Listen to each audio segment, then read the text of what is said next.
"Get out of the pool!" my mother shouted at my children, her voice slicing through the music and chatter. "This party is for respectable family only, not divorced failures." 50 guests turned toward us. Lila stood in the shallow end water, clinging to her lashes. Ollie froze beside me, towel slipping from his hands. No one defended us. Not my siblings, not a single so-called family friend, just silence thick enough to choke on. I gathered our towels, each drip echoing, the kind of humiliation you don't forget. I didn't argue, didn't cry.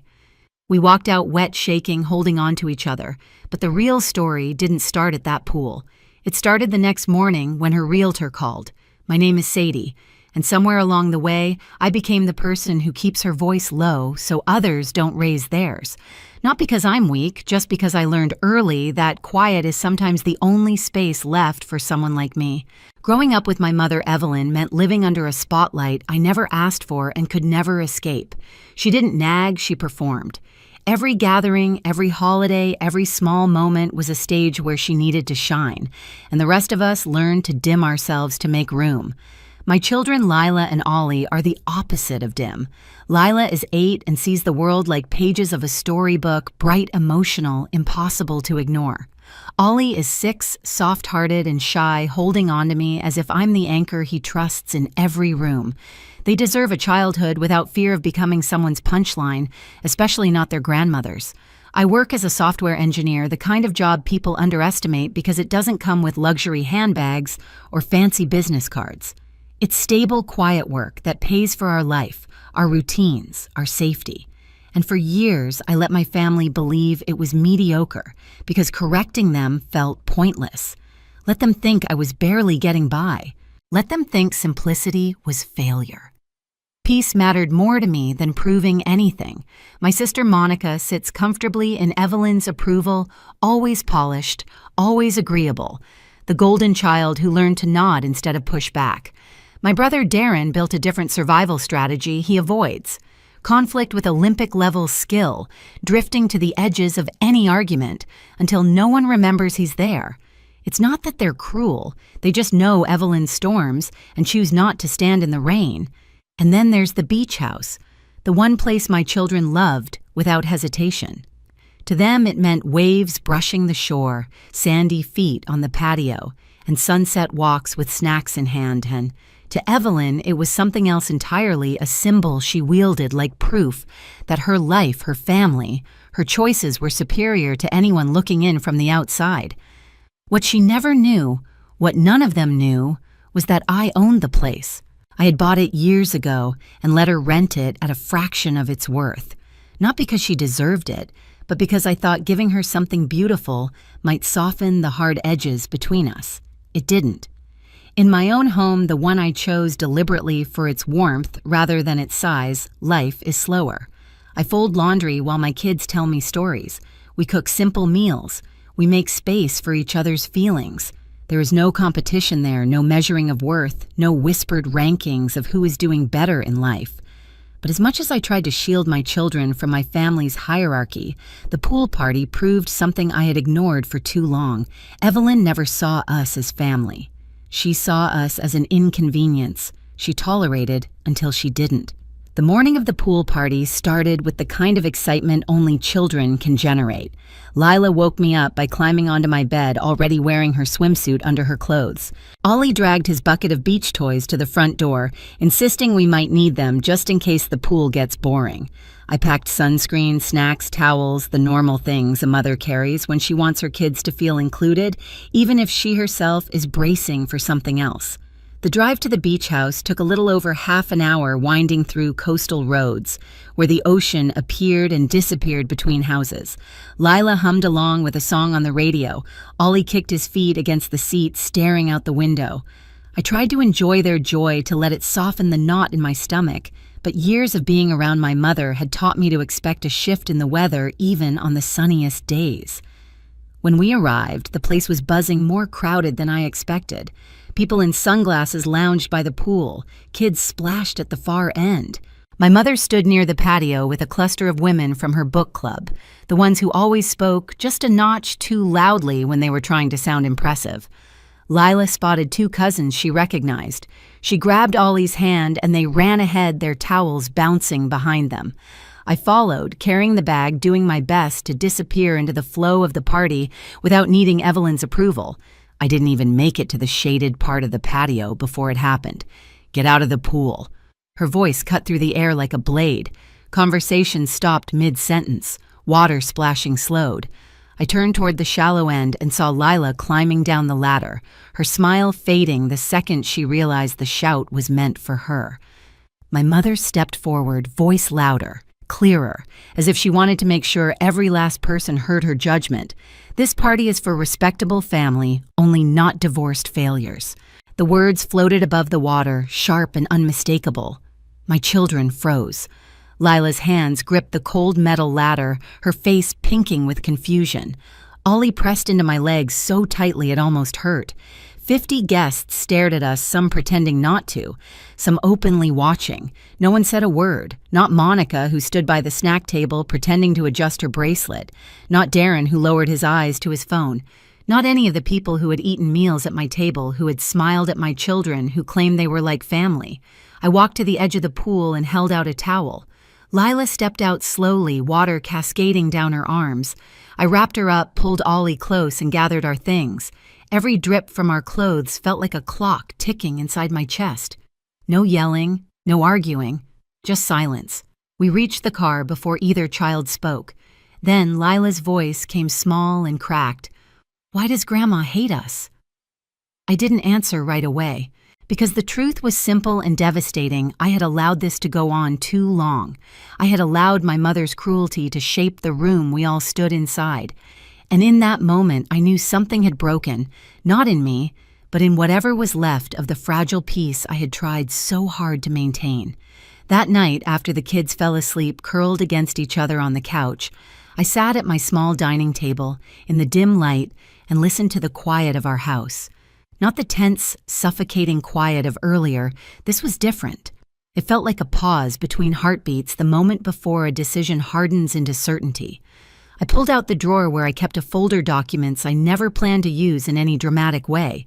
Property records, rental agreements, payment summaries, notes from the years I'd managed the beach house through a local property company. Nothing flashy, nothing complicated, just the practical truths of a woman who built her life quietly and refused to perform it for anyone. I spread everything across the table: the beach house address, the purchase date from years ago, Evelyn's monthly rental payments reduced to less than a third of the going rate because I thought making life easier for my mother would make our relationship easier too. That illusion shattered the second she told my children they didn't belong in a pool I paid to maintain. My hands didn't shake. My breath didn't quicken. The anger wasn't loud. It was focused, clean, almost cold. Revenge wasn't the point. Boundaries were. I emailed the property management company, copying the exact clause in her lease, outlining the 60-day termination policy for month-to-month tenants. Then I asked them to issue formal notice first thing in the morning. I closed the laptop, turned off the kitchen light, and went to bed with a clarity I hadn't felt in years. The next morning, the call came right on schedule. "Hi, this is Coastal Property Management," a calm voice said. "We've notified your tenant that the beach house lease is being terminated by the owner." I thanked them and ended the call just as my phone lit up again. "Mom." I let it ring once before answering. "What is this?" Evelyn's voice was already raised, sharp and indignant. "I got a message saying the beach house owner isn't renewing my lease." "Is this some mistake?" "No," I said. "Just that." "Well, who do I talk to? I've been a loyal tenant. I have rights. Someone must have complained about me." "Was it you?" "You'll need to follow the instructions in the notice." "You're not answering my question." "Sadie?" Her voice vibrated with disbelief, the same tone she used when a cashier dared tell her a coupon expired. "Are you behind this?" Instead of explaining, I said I have to take the kids to school and hung up. 10 minutes later, Monica texted Mom is panicking. "What did you do? She was harsh yesterday, but you didn't have to go nuclear." Darren left a voicemail. "This is petty, Sadie. Just let it go." She didn't mean it, but I wasn't interested in defending my pain to people who couldn't even defend my children when it mattered. By noon, Evelyn called again.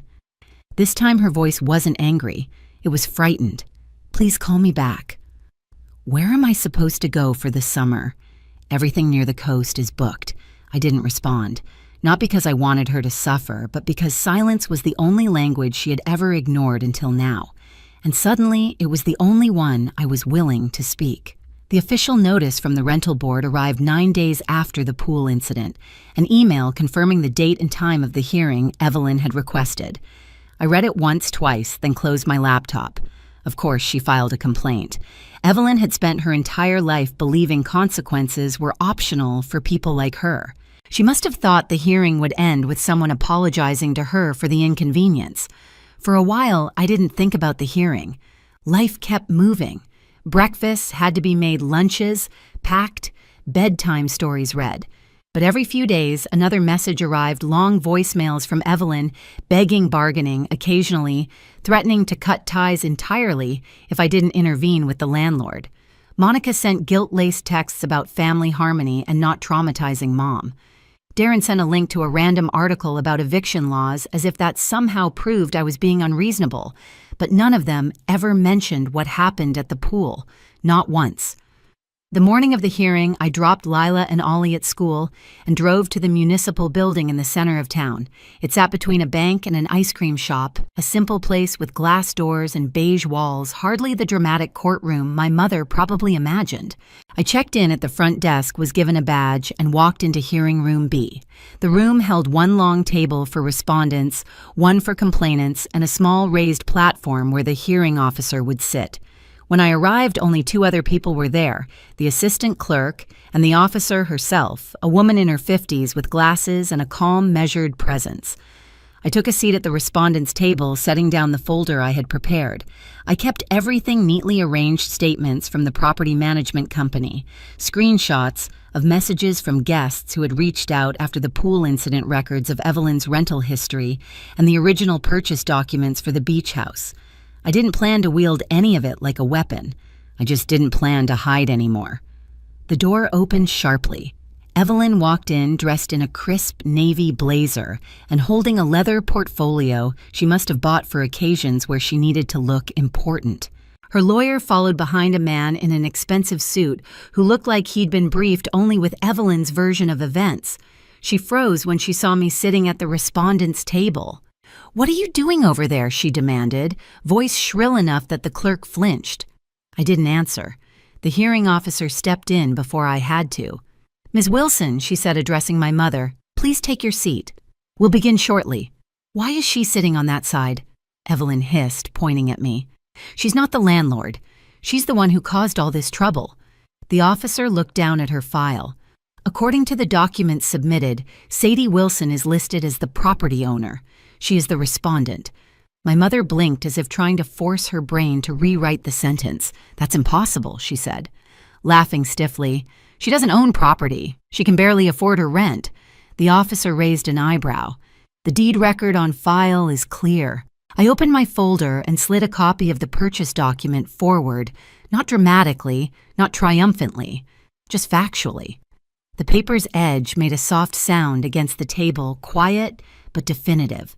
Evelyn's lawyer leaned toward her, whispering urgently. Her jaw tightened, her gaze flicked from the paper to my face, her expression collapsing into something I wasn't sure I'd ever seen on her fear. The hearing began. Her lawyer spoke first, claiming the lease termination was retaliatory, that Evelyn had been unfairly targeted after enforcing reasonable boundaries at a private gathering. He used the phrase elder discrimination, which almost made me laugh. My mother had never positioned herself as vulnerable in her entire life. When it was my turn to speak, I kept my voice calm, steady. The gathering she references, I said, took place at my property. My mother invited over 50 guests without informing me. She then publicly expelled my minor children from the pool, calling them children from a broken home, and calling me a divorced failure. I have statements from witnesses and messages sent to me afterward. I slid the printed screenshots forward. The officer read them silently. Evelyn's lawyer protested. "Hearsay." The officer held up a hand. "These statements aren't being used to determine guilt. They establish context." I continued. I gave my mother a deeply discounted rental rate for years far below what the property is worth. Ending a month-to-month lease after a violation of trust is within my rights as the property owner. Evelyn slammed her palm on the table. "This is humiliating," she said through clenched teeth. "You're doing this to punish me for one bad moment. You're making a spectacle out of your own mother." The officer's gaze sharpened. "We are here to decide whether your landlord violated housing laws. Personal conflicts are not grounds for intervention." "It's not personal," Evelyn snapped. "She's retaliating because I asked her children to leave the pool." The officer looked at her evenly. "From what I understand, the pool is on the respondent's property. She didn't tell anyone she owned it." Evelyn cried. "How was I supposed to know?" I answered softly. "You didn't ask." For a moment, the room was silent, so silent I could hear the hum of the fluorescent lights overhead. There it was. The truth laid bare. Evelyn had spent years treating me like someone beneath her, someone incapable, someone small. And now, confronted with undeniable evidence that she had been wrong, she didn't know how to stand in a world where I didn't fit the role she assigned me. The officer closed her folder. "The complaint is dismissed. The lease termination stands." The gavel didn't slam, there was no dramatic sound, just a final sentence that settled like a stone in the air. As people began filing out, Evelyn hurried to catch up with me in the hallway. "You made a fool out of me," she spat, though her voice trembled. "In front of everyone." "No," I said quietly. "You did that on your own. You could have warned me. You could have told me you owned the house. You could have treated my children with compassion." Her mouth opened-closed. For once, she had no script. "I didn't know," she whispered finally. I didn't think that I said was always the problem, and I walked past her calm, steady, unhurried, leaving her to sit with the truth she had spent a lifetime refusing to look at. Evelyn moved out of the beach house 2 weeks before her notice expired. I didn't watch the moving trucks. I didn't drive by. I didn't need to. The silence that followed was enough. For the first time in years, my phone stopped buzzing with demands, corrections, reminders of who she believed I should be. I listed the beach house at its real market value. Within 3 days, it booked out for the entire summer.